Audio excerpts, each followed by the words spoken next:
नमस्कार दोस्तों, स्वागत है आप सभी का हमारे YouTube channel study with are.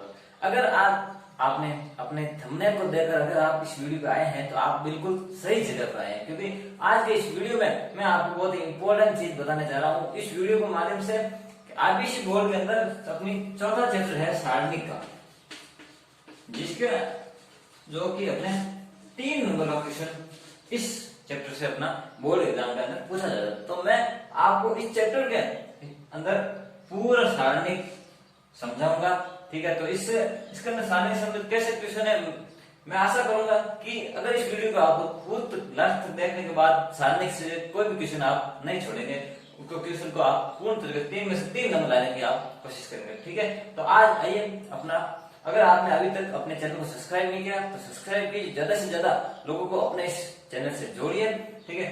तो अब हम अपना चैप्टर स्टार्ट करते हैं सारणिक।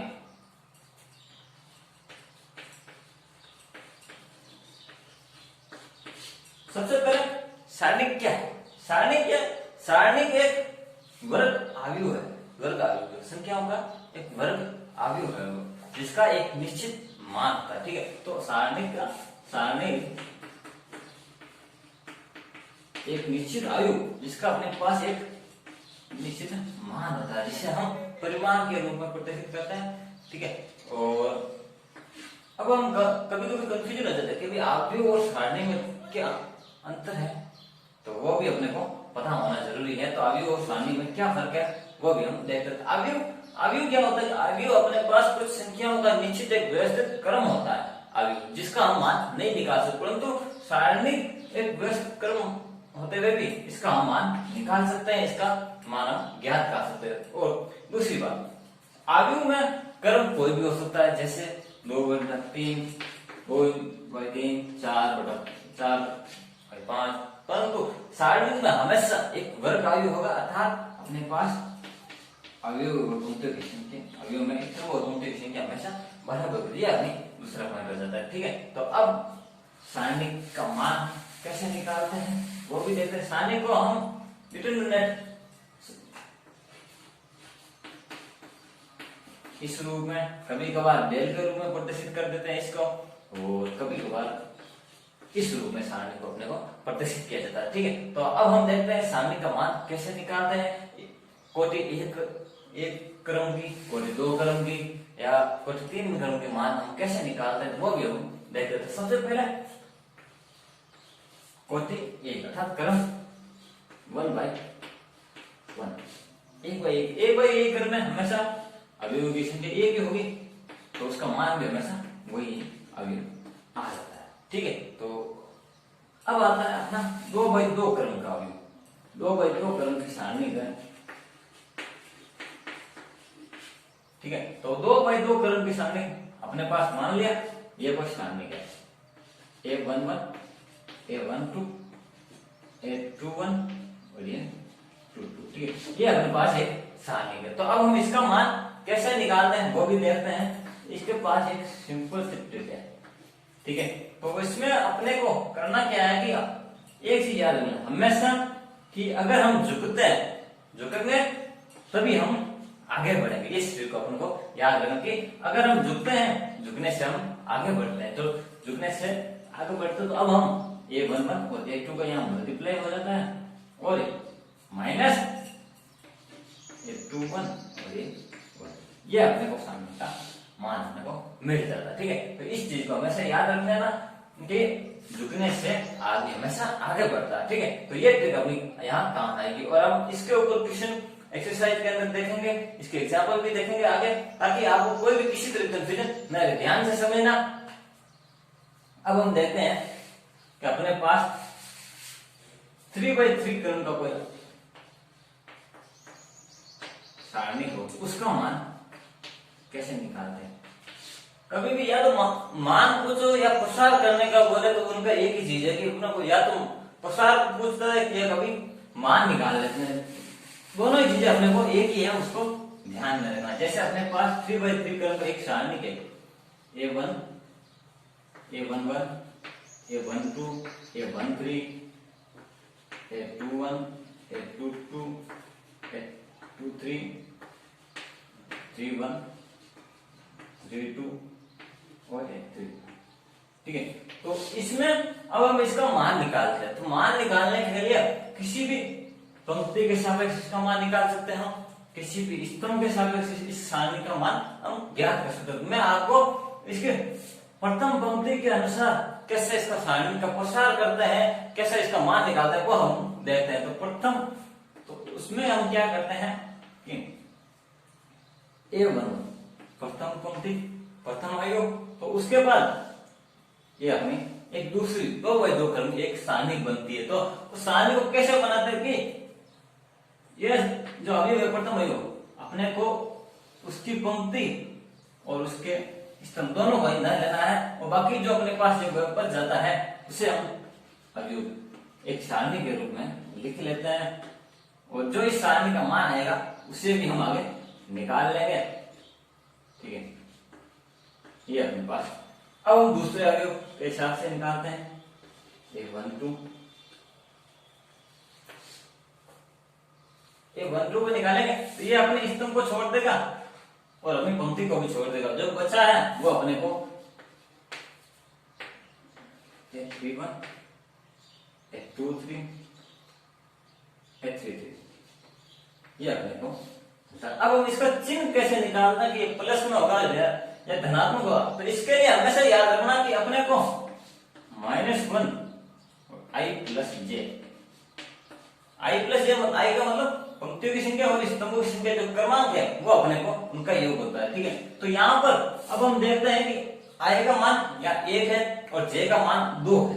ठीक है, तो यहाँ -1 की पावर में 1 + 2 अर्थात -1 की पावर में 3 आएगा, तो इसका मान भी अपने पास माइनस होगा, तो अर्थात इसका चिन्ह अपने पास ऋणात्मक आएगा। तो अगर हम इसका निकालते हैं तो इसमें I का मान 1 है और J का मान 3 है, तो 3 करेंगे तो इसका I या पावर में 4 आ जाता है, और -1 की पावर का मान 4 का मान हमेशा अपने पास +1 होता है। इसलिए इसके जब हम आगे प्रसार के रूप में लेंगे तो इसे हम प्लस के रूप में लेंगे, और फिर अब इसका सॉल्व करेंगे। ये अपनी पंक्ति और स्तंभों को छोड़ देगा, और बाकी जो अपने पास वो बचेगा उसका हम मान निकालेंगे। ठीक है, ये अपने पास 3/3 क्रम की सारणी का ये अपने पास प्रसार आ जाता है। ठीक है, तो इस प्रसार को हम दूसरी पंक्ति के हिसाब से भी कर सकते हैं। ठीक है, अपने को चिन्हों का हमेशा वही अपने पास फॉर्मूला याद रख लेना है I + J, इस हिसाब से सारणी का चिन्हों का हम ज्ञात कर लेंगे। ठीक है, और अब अपने पास ये 2/2 क्रम का है, और उसे हम उसका भी हम मान निकाल देते हैं कि भाई झुकोगे तो आप आगे बढ़ोगे, और इससे हम पूरी सारणी का मान अपने पास निकल जाता है। ठीक है, तो इस तरह से अपने को सारणी का मान देगा। अब हम आगे देखेंगे कि सारणी के बाद उप सारणी क्या है, कोफैक्टर क्या है, उसके बाद अब हम देखेंगे कि सरखंड माइनस कोफैक्टर्स, उसके बारे में हम जानकारी लेते हैं। एक एक करके हम पूरी की पूरी सारणी के जितने भी इंपॉर्टेंट टॉपिक है उनके बारे में चर्चा करते हैं, ताकि आपको कोई भी कंफ्यूजन न रहे। अब हम देखते हैं उप सारणी।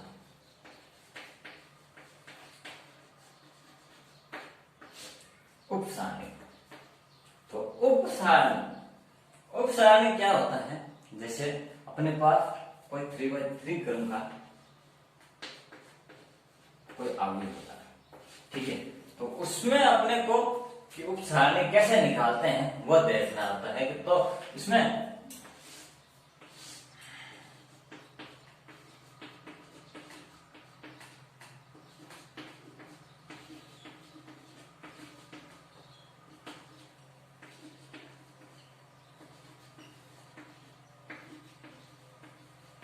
जैसे अपने को किसी भी पंक्ति या स्तंभ के अवयव के सापेक्ष अपने को उप सारणी निकालना हो, तो उस अवयव के सापेक्ष जैसे A11 का उप सारणी का ज्ञात करना है। ठीक है, उप सारणी को हम माइनस भी कहते हैं। माइनस इसे हम M के रूप में भी प्रदर्शित कर सकते हैं, या कैपिटल A के रूप में, इसे कैपिटल A के रूप में भी प्रदर्शित कर सकते हैं। इसका क्रमांक अपने पास 1 1 होगा, तो इसे हम A11 के रूप में प्रदर्शित करके, ठीक है। तो अब उसका उप सारणी कैसे निकालना है, तो उसमें अपने को ये उप सारणी निकालने के लिए जिस पंक्ति स्तंभ का अवयव है उस पंक्ति स्तंभ को हम छोड़ देते, ये अब इस पंक्ति और इस स्तंभ के अवयव को हम काम में नहीं लेंगे, और जो अपने पास पीछे बचेगा वो अपना उप सारणी कहलाता है, ठीक है। 2 2 A2 3 A32 A3, ये सारणी का ये अवयव का उप सारणी हो जाता है। अब हम इसका मान भी हम निकाल सकते हैं, क्योंकि 2/2 क्रम का सारणी है, उसको आप मान निकाल सकते हैं। क्योंकि नीचे अगर आप झुकोगे तो आप आगे बढ़ेंगे, तो उसका मान A22 A33 minus A23 A3, ये अपने पास उप सारणी का मान आ जाता है। अब हम इस पंक्ति के इस अवयव को दूसरी पंक्ति के प्रथम अवयव का अपने को सारणी पूछे, तो A21 का उप सारणी अर्थात A21 या M21, तो उसका कैसे निकालना, उसमें ये वापस वही तरीका अपने को काम देना है कि वो अवयव अपनी पंक्ति और स्तंभ दोनों को ही छोड़ देगा, और बाकी जो अवयव बचते हैं उनका काम में लेंगे। तो A12 और A13 A32 इस तरह से हम सारणी के प्रत्येक अवयव का हम उप सारणी ज्ञात कर सकते हैं। ऐसे क्वेश्चन अपने बोर्ड एग्जाम में कभी कभार पूछ लिया जाता है कि सारणी के अवयव A33 का अपने को उप सारणी बताएं, तो ठीक है। तो अब हम देखते हैं कि उप सारणी के बाद सहखंडेश कोफैक्टर वो क्या होता है, उसके बारे में देखते हैं। तो कोफैक्टर के बाद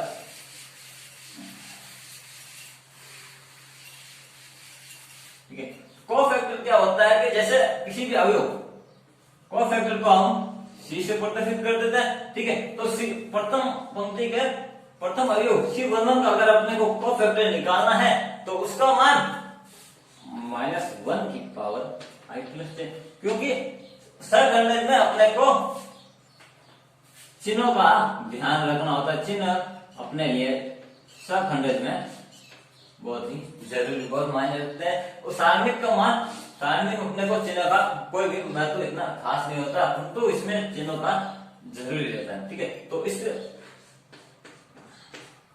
ठीक है, अगर उस सारणिक में अगर हम चिन्हों को भी ऐड कर ले तो वो अपना सहखंडेश बन जाता है। चिन्हों को ऐड कैसे करेंगे कि -1 की power I plus J, I और J का मान अपने को सारणिक में दिया होता है, वहां से निकाल लेते। तो अब हम उसका A11 का निकाल रहे हैं, तो -1 की power I plus J, I का मान भी 1, J का मान भी 1, अर्थात 1 प्लस 1 2, तो -1 की पावर 2 A11, अर्थात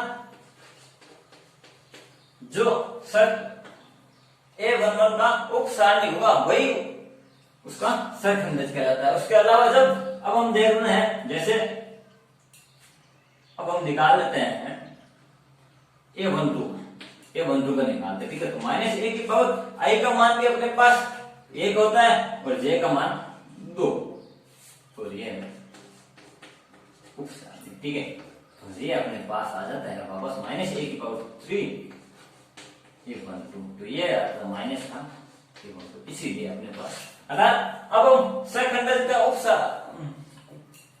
अवयव A12 का सहखंडेश क्या होगा, तो सारणी का ऋणात्मक मान होगा, वही उसका सहखंडेश कहलाता है। अब हम इसके बारे में क्वेश्चन भी देखते हैं। अब अगला जो अपना नेक्स्ट है टॉपिक वो है सारणी के गुण, प्रॉपर्टी क्या होती है उसके बारे में अब हम देखते हैं, ठीक है।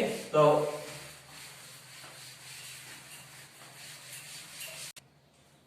अब हम देखते हैं सारणी के गुण, प्रॉपर्टी ऑफ डिटरमिनेंट।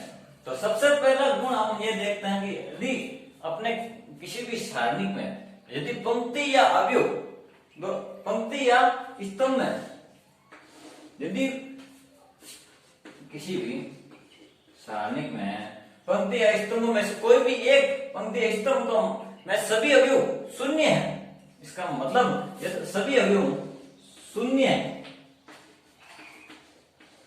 या स्तंभ शून्य है या पंक्ति शून्य है तो उस सारणी का मान हमेशा अपने पास शून्य होता है। ठीक है, ये अपना सबसे पहला गुण। यदि किसी सारणी में अपने पास पंक्ति या स्तंभ के तीनों अवयव या सभी अवयव शून्य है तो सारणी का मान हमेशा शून्य होता है। ठीक है, तो अब हम दूसरा पॉइंट देखते हैं। दूसरे पॉइंट में यदि अपने पास किसी भी सारणी में यदि दोनों दो पंक्तियों का मान समान हो तो उस सारणी का मान भी शून्य होता है। जैसे अब हम देखते हैं, जैसे A11, A12, A1, तो इसमें यदि दूसरी पंक्ति का मान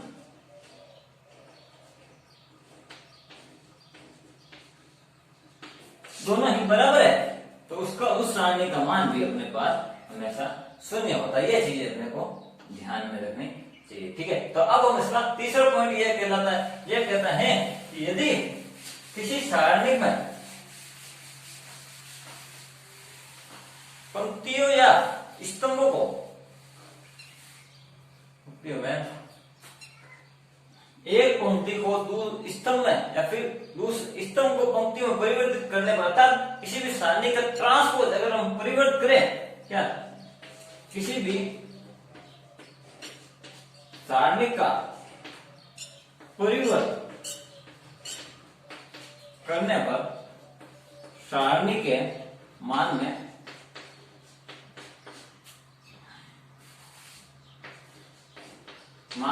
कोई भी परिवर्तन अपने पास नहीं आता। जैसे अपने पास A11, A12, A1,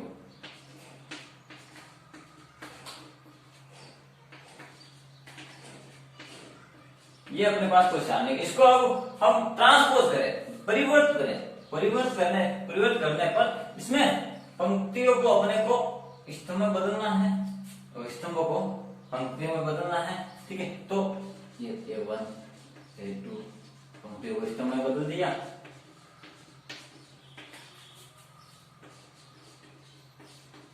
ये अपने को स्तंभ में बदल दिया। ठीक है, तो अब इसमें अगर इसका मान,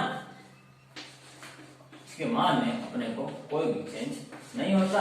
ठीक है, तो सारणी के में परिवर्तन करने पर अपने पास सारणी का मान में कोई परिवर्तन नहीं होता, परंतु जब हम अवयव में सारणी का परिवर्तन करते तो भी अपने को मान में बदल जाता था। तो अब हम इन पॉइंटों को साथ साथ नोट करते रहे क्योंकि ये बहुत ही इंपॉर्टेंट चीज है। जैसे ही हम इनका सॉल्यूशन करें क्वेश्चनों को तो अपने ये बहुत ज्यादा काम में आएंगे। ठीक है, तो इसका चौथा पॉइंट देखते हैं। चौथा पॉइंट में क्या है कि यदि सारणी में एक पंक्ति को दूसरी पंक्ति में या एक स्तंभ को दूसरे स्तंभ में दूसरे स्तंभ से रिप्लेसमेंट कर दे या फिर एक दूसरे में बदल जगह परिवर्तन कर दे तो उसके मान एक ऋणात्मक का परिवर्तन आ जाता है। जैसे अपन को सीधा एग्जांपल देखें, एग्जांपल में सारणी है,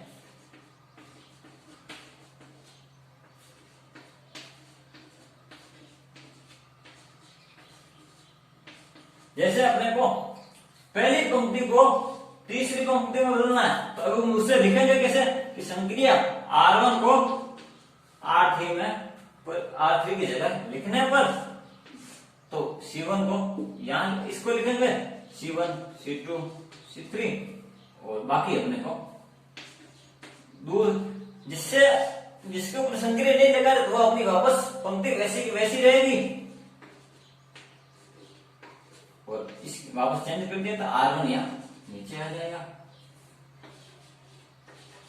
तो उसके मान में अपने पास एक ऋणात्मक चिन्ह का परिवर्तन आ जाता है। ये चीज अपने को ध्यान रखें क्योंकि पंक्तियों को परिवर्तन अपने को क्वेश्चन को सॉल्व करने के लिए उसका मान में अपने को परिवर्तन करना पड़ता है। ठीक है, तो अब हम इसका पांचवा पॉइंट देखते हैं।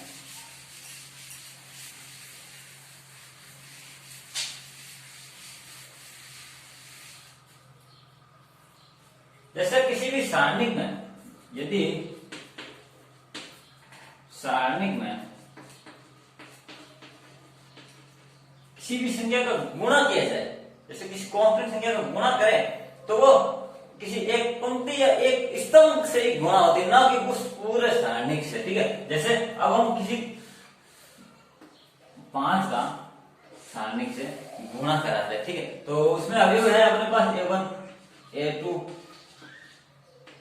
B1 B2 B3 C1 C2 C3। तो उसमें एक निश्चित या तो पंक्ति से गुणा होगा या फिर या तो इस स्तंभ से गुणा होगा या पंक्ति से गुणा होगा, वो अपने को प्रश्न में दिया होगा। क्योंकि R1 को 5 से गुणा करने पर इस तरह से अपने को ये दिया रहता है। तो जब उसका मान निकालते हैं तो वो सारणी का मान अपने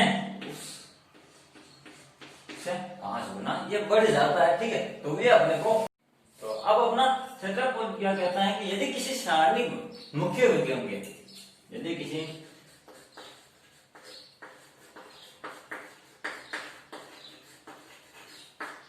सारणी के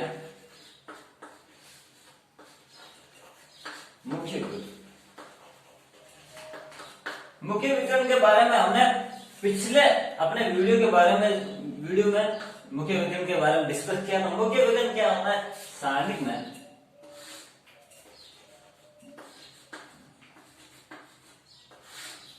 ये जो अपना ये विकर्ण होता है ये अपना मुख्य विकर्ण कहलाता है। तो मुख्य विकर्ण के ऊपर की ओर या नीचे, मुख्य विकर्ण के ऊपर या नीचे के अवयवों को छोड़कर शेष सभी अवयव शून्य हो, अर्थात अपना वो त्रिभुज अवयव, कौन सा त्रिभुज अवयव अगर अपने पास हो तो उसमें उसका मान कैसे निकालते हैं वो अपने को ध्यान में रखना है। वो चीज अपने को यहाँ इस पॉइंट के माध्यम से देखनी। यदि किसी सारणी के मुख्य विकर्ण के ऊपर या नीचे का, जैसे ऊपर के सभी अवयव इसमें शून्य मान ले, ठीक है। तो ये अपना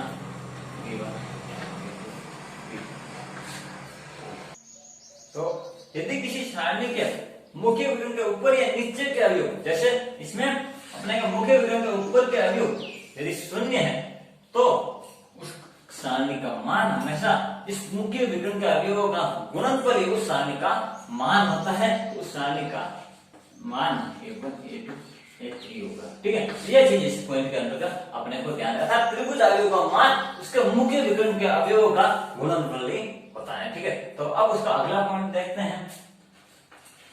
जैसे किसी भी सारणिक पे जब प्रसार करते हैं तो हमने जैसे 3x3 क्रम की सारणी थी, ठीक है। तो उसका हम प्रसार करते हैं तो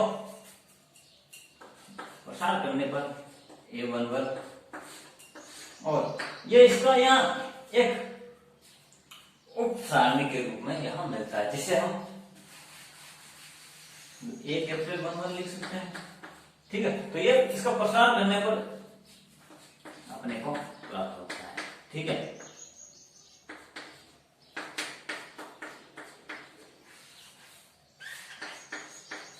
ये सारणी को प्रसार करने पर अपने को इसका मान सारणी के मान के रूप में प्राप्त है। यदि अगर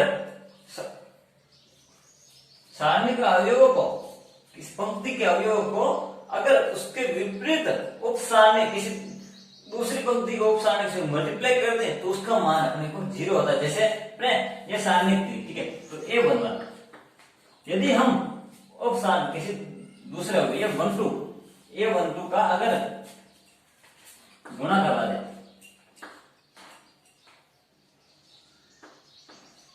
A21 प्लस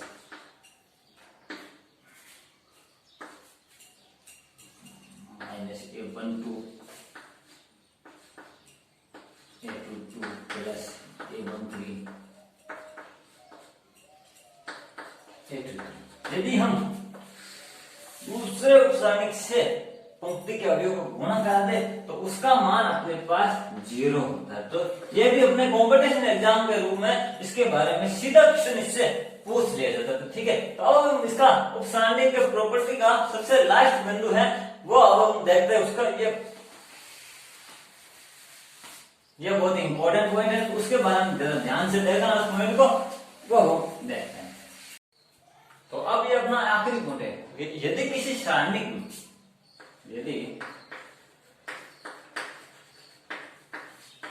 किसी सारणी के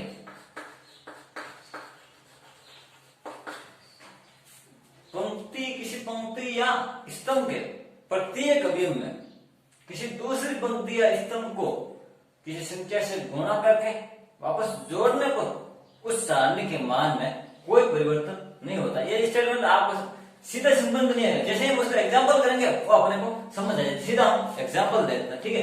जैसे अपने पास कोई सारणी है, कंफ्यूजन तो अपने को होना ही नहीं है, सीधा अपने को हर चीज ध्यान से देखते रहिए, अपने आप को समझ आ जाएगी, ठीक है। तो ये अपने पास कोई सारणी है, तो उसमें जैसे अपने को R1 को प्रथम पंक्ति में C1 से को 5 गुणा करके जोड़ने पर, ठीक है, तो R1 प्लस 5 R3 यह संक्रिया। तो अब हम लिखेंगे क्या कि उपरोक्त सारणी में संक्रिया लगाने पर, ठीक है। तो R1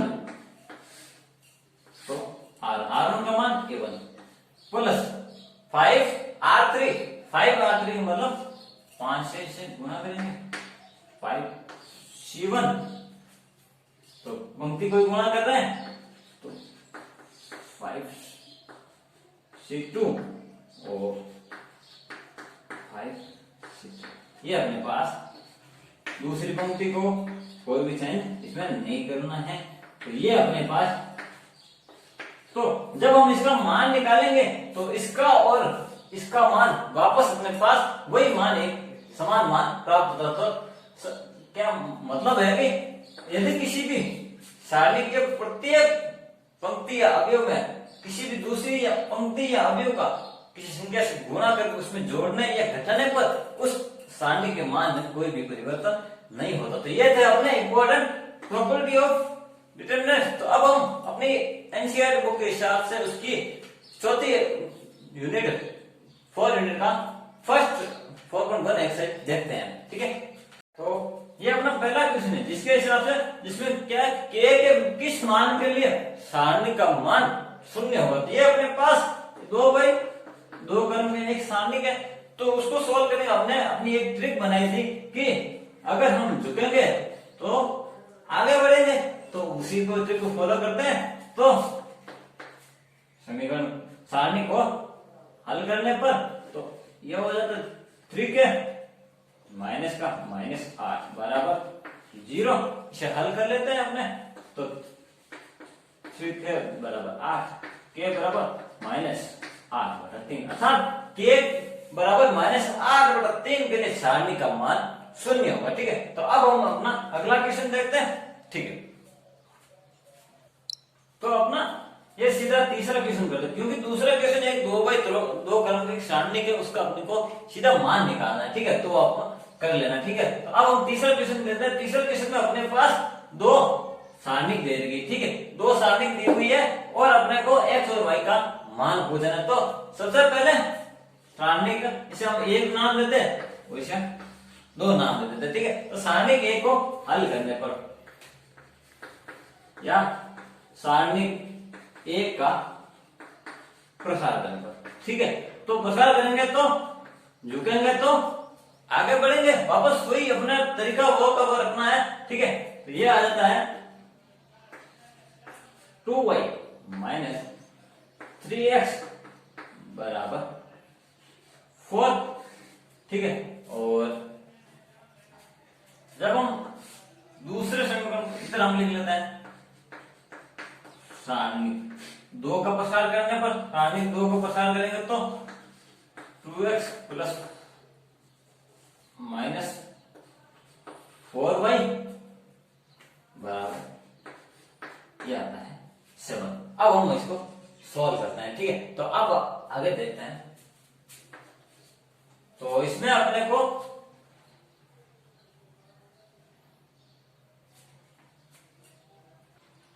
तो अब हम इसको आगे सॉल्व करते हैं, ठीक है। तो 2 समीकरणों को सॉल्व करना हमने पिछली क्लासों में सीखा भी है, तो मैं आपको आगे भी और बता देता हूँ, ठीक है। तो इसमें अपने को सबसे पहले 2 चर दिए गए हैं, एक x है और अपना y है। तो इसमें क्या करेंगे कि अपने को दोनों चरों में से एक चर को के पूर्णांक को अपने को समान कर लेना है, ठीक है। तो इसमें क्या करते हैं कि इसमें 4y है, तो इस अंक को भी, इस चर को भी हम 4y के रूप में बदल देते हैं। तो इसमें हम समीकरण 3 नाम दे दो, इसे हम समीकरण 4 नाम दे देते हैं। तो समीकरण 3 को 2 से मल्टीप्लाई करने पर तो ये हो जाता 4y माइनस 6x बराबर x। ये अपने पास समीकरण 5 आता है। अब समीकरण 5 और समीकरण 4 में को दोनों को जोड़ देंगे, तो जोड़ने पर समीकरण 5 और 4 को जोड़ने पर तो मैं इधर ही यहां से जोड़ देता हूं, ठीक है। तो प्लस में कर देते हैं, प्लस में है अपने पास 4y प्लस 2x बराबर 7, ठीक है। मैंने इसको थोड़ा आगे पीछे कर लिया ताकि अपने को सॉल्व करने में आसानी रहे। तो ये अपने पास हो जाता है, ठीक है। तो ये बचता है अपने पास माइनस 4x बराबर 15। तो x का मान अपने आप पास आ जाता है माइनस 15 बटा 4। ये अपना x का मान आ जाता है, ठीक है। तो x का मान जैसे ही हम दूसरे समीकरण वापस इसमें रखेंगे अपने को y का मान भी प्राप्त हो जाएगा। तो y का तो यहां हम लिख देंगे कि भाई x का मान समीकरण 4 में रखने पर तो इंटू माइनस 15 बटा 4 माइनस 4y बराबर 7। तो ये आंसर, तो ये आ जाता है माइनस 4y, माइनस का यहाँ बचता है 15 बटा 2 बराबर 7। ये माइनस 4, तो इधर आएगा ये प्लस में हो जाएगा, तो 7 प्लस 15 बटा 2, ठीक है। तो इसे हम वापस जोड़ लेंगे, 14 15 29 बटा 2। ये माइनस 4 वापस गुणा में इधर आकर भाग में हो जाएगा, तो 29 माइनस इधर जाएगा, ये हो जाएगा 8। ये अपने को x और y का मान प्राप्त हो जाता है। तो अब हम अपना अगला क्वेश्चन देखते हैं। तो अब अपने पास ये पांचों क्वेश्चन है। पांचों क्वेश्चन में क्या है कि अपने को एक सारणिक दिया गया, तो इसमें सारणिक में प्रथम स्तंभ के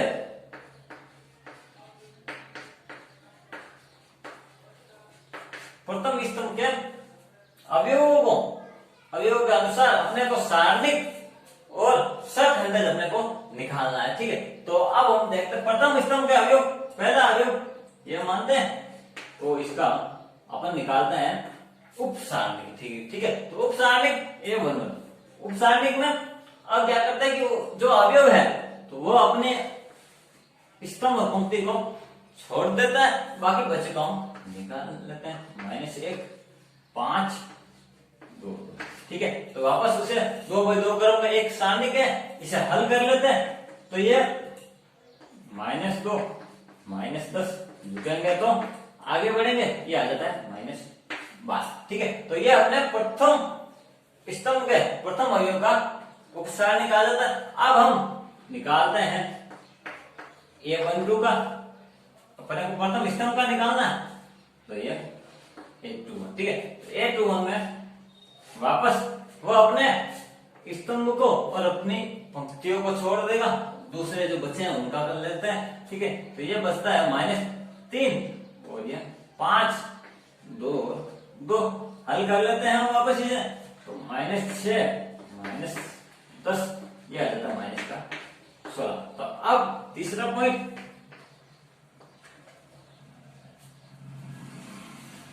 A31 तीसरे प्रथम स्तंभ तीसरे अवयव का हम अपने को सारणिक निकालना है। तो सारणिक निकालने के लिए वापस इस अपनी पंक्ति और अवयव को छोड़कर शेष को हम काम में लेते हैं,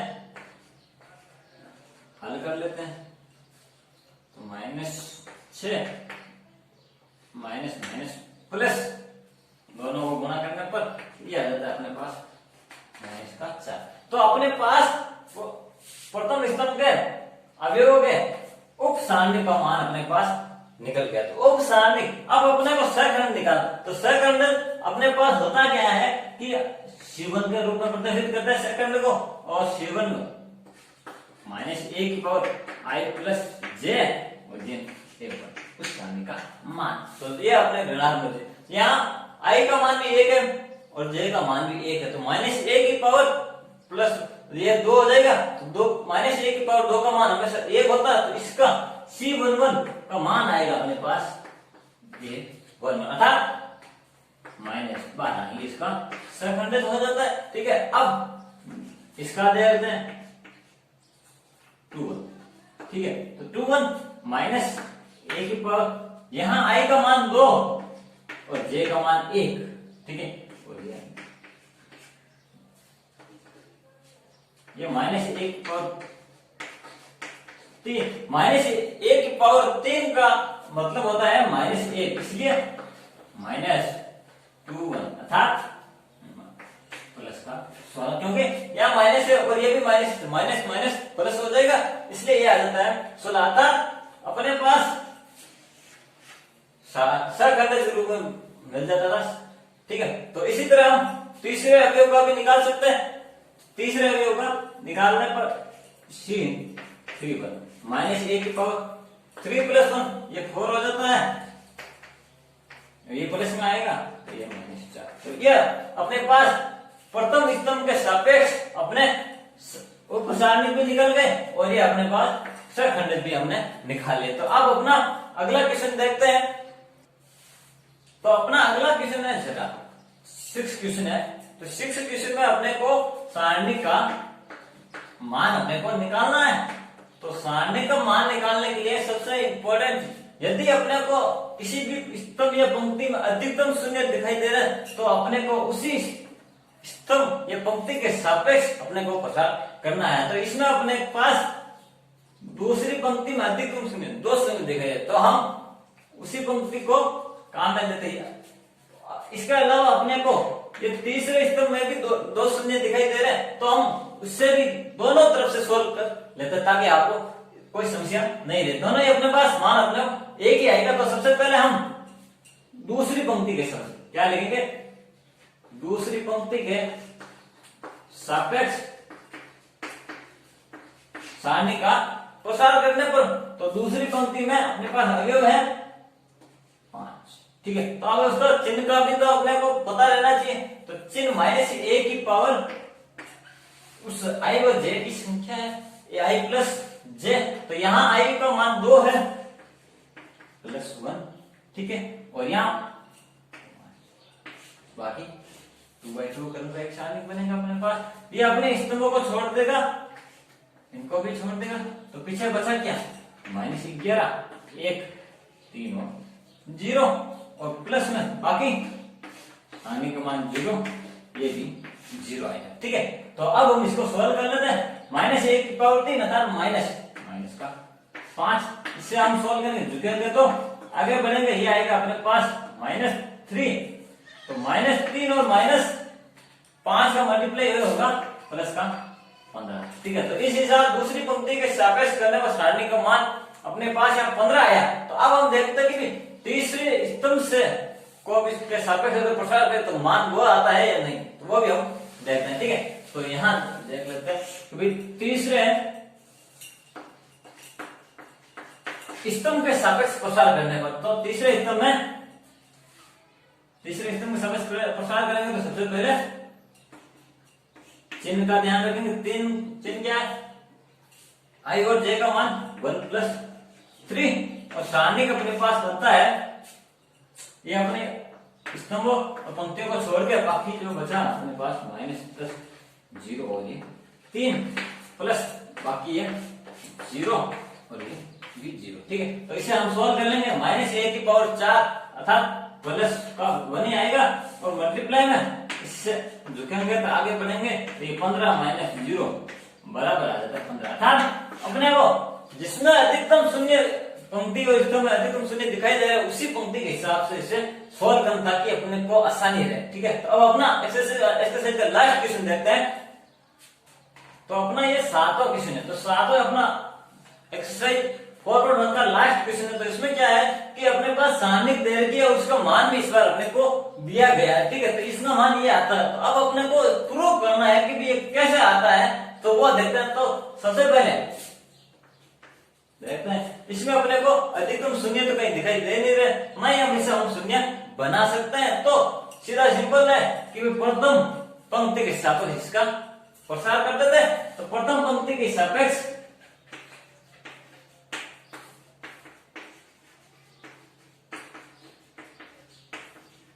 सापेक्ष प्रसार करने पर, तो यहाँ हम लिख लेते हैं कोई LH side left hand side को ले रहे हैं तो प्रथम पंक्ति के सापेक्ष प्रसार करते, ठीक है। तो 1 चिन्ह यहाँ प्लस में आएगा, ठीक है। तो और इन चिन्हों को सिंपल से याद भी रख सकते हैं उसके लिए, ठीक है। तो उसके लिए अलग से हम एक सारणिक बनाकर दूसरा भी सकते हैं कि चिन्हों को यहाँ क्या आएगा, तो अभी हम अपने क्वेश्चन पे देखते हैं। तो -+1 और इसका सारणिक बनेगा सी, और दूसरे A1 प्रूफ अर्थात -a⁻³ आएगी, तो यहाँ माइनस में आएगा a, और उसका सारणिक बनेगा अपने पास -a - b c और प्लस में b, ये आ जाता है अपने -a - b 1 और -c। तो ये अपने पास इसका प्रथम पंक्ति के सापेक्ष प्रसार हो जाता है। तो इसे हम सोल्व कर लेते हैं, तो ये आ जाता है 1 माइनस c का स्क्वायर -a, इसे हल करने पर -a प्लस bc, और इसे हल करने पर b ac माइनस प्लस ये b, इसे सॉल्व कर लेते हैं। तो ये बनता है 1 + c², और इसे माइनस प्लस a का स्क्वायर माइनस abc, इसे हल करने पर प्लस का abc प्लस का b², ये दोनों ऋणात्मक चिन्ह होने का, ठीक है। पीछे बचता क्या अपने पास 1 + a² + b² + c², ये अपने पास आ जाती है राइट हैंड से। तो इस तरह ये अपने पास प्रूफ हो जाता। तो आज के सेशन में हमने सारणिक डिटरमिनेंट के बारे में पूरी जानकारी ली। तो आई होप आपको वीडियो पसंद आया होगा। तो ज्यादा से ज्यादा लाइक कीजिए, वीडियो को शेयर कीजिए, और ज्यादा से ज्यादा विद्यार्थी को अपने इस चैनल से जोड़े।